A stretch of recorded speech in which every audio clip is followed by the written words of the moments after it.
Mood activated.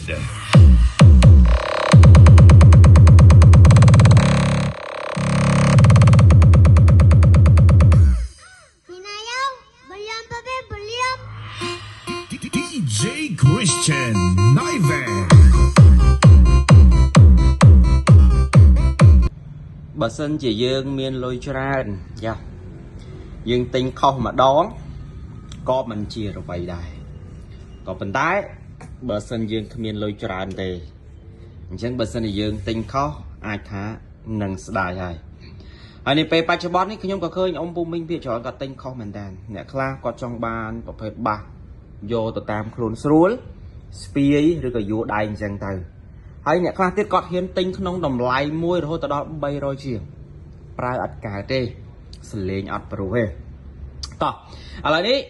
បងដែលចង់បានបាសមួយដែលវាមានភាពព្រោះភ្ជាប់មកទាំងឈុតមីក្រូហ្វូនហើយអាចនិយាយថាយើងមើលទៅគឺថ្លៃធ្នូតែម្ដងអញ្ចឹងនេះគឺជា boom លេខកូដបាទHM អានេះបាទ HM 08បំពាក់ស្បែកមួយជុំតួខ្លួនតែម្ដងបាទទាំងខាងលើទាំងខាងក្រោមទាំងមុខទាំងក្រោយហើយបងក៏ធ្លាប់បានឃើញខ្ញុំផុសកន្លងមកដែរអញ្ចឹងប្រភេទ HM 08នេះខ្ញុំបញ្ជាក់អ៊ំពូមីងណាគឺវាប្រើជាប្រភេទ passive យ៉ាជាប្រភេទ passive ហើយតម្លៃរបស់វាអត់ដល់$200ទេយ៉ាតម្លៃរបស់វាគឺអត់ដល់$200ទេតែសលេងភាពសតុនភាពដិមភាពព្រោះគឺ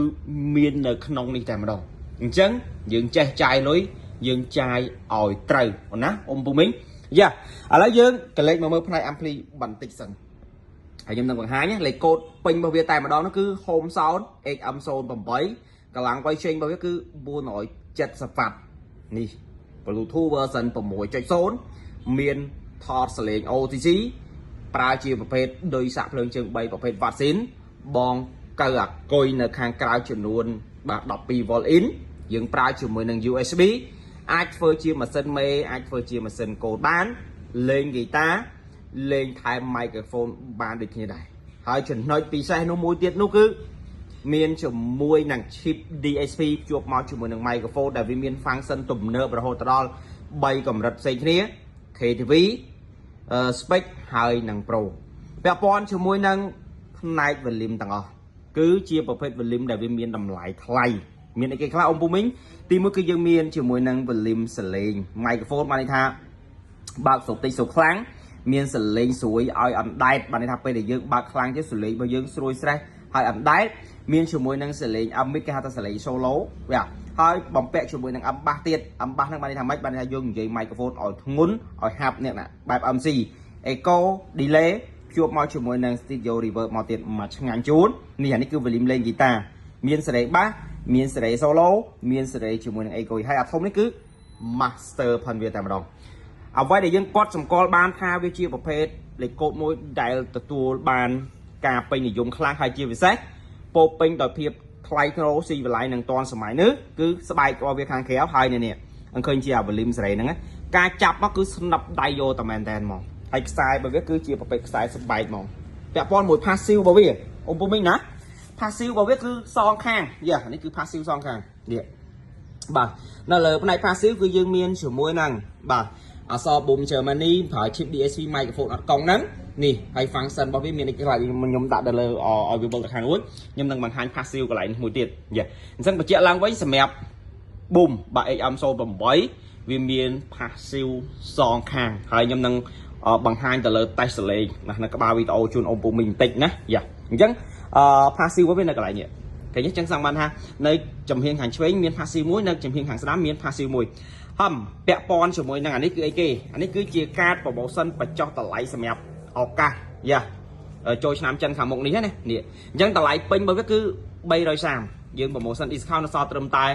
$195ទេជួបមក microphone ស៊ីនចំនួន1គូទៀតឥឡូវយើងតេស្តផ្លែតិចហ្នឹងបងដែលចាយលុយទៅលើ100ជាង200ជាងខ្ញុំឃើញបងមួយចំនួនគាត់ចាយខុសមែនតើដោយសារអី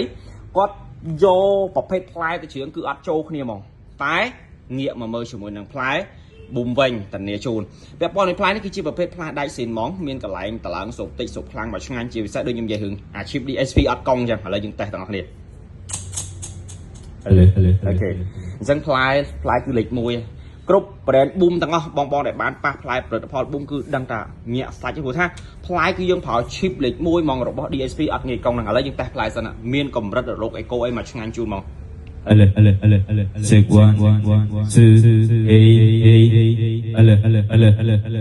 យបើនិយាយពីការកាត់កង់គឺលេខ1ហើយបើស្រុកខ្មែរមានតែ brand boom ទេដែលកាត់កង់បានខ្លាំងយកតែមែនតែហ្មងសម្រាប់ប្រភេទបាសចល័តជួដៃណា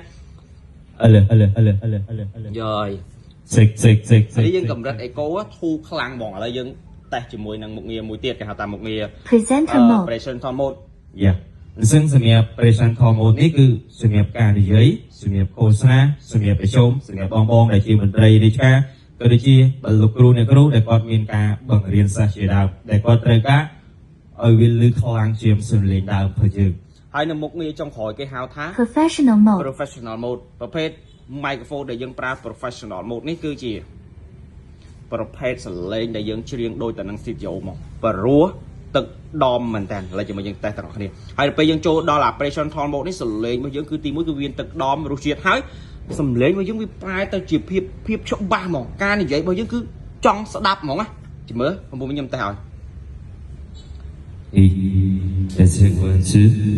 គេនិយាយអំពុំវិញអញ្ចឹងសម្រាប់ការឃោសនាឬក៏និយាយឬក៏ច្រៀងយើងប្រើ presenter mode នេះលើកសលេងរបស់យើងគឺសាហាវហ្មងអញ្ចឹងប្រភេទបោះតូចតម្លៃអត់ដល់$200យ៉ាម៉ូដែលនេះគឺខ្ញុំលើកទឹកចិត្តហ្មង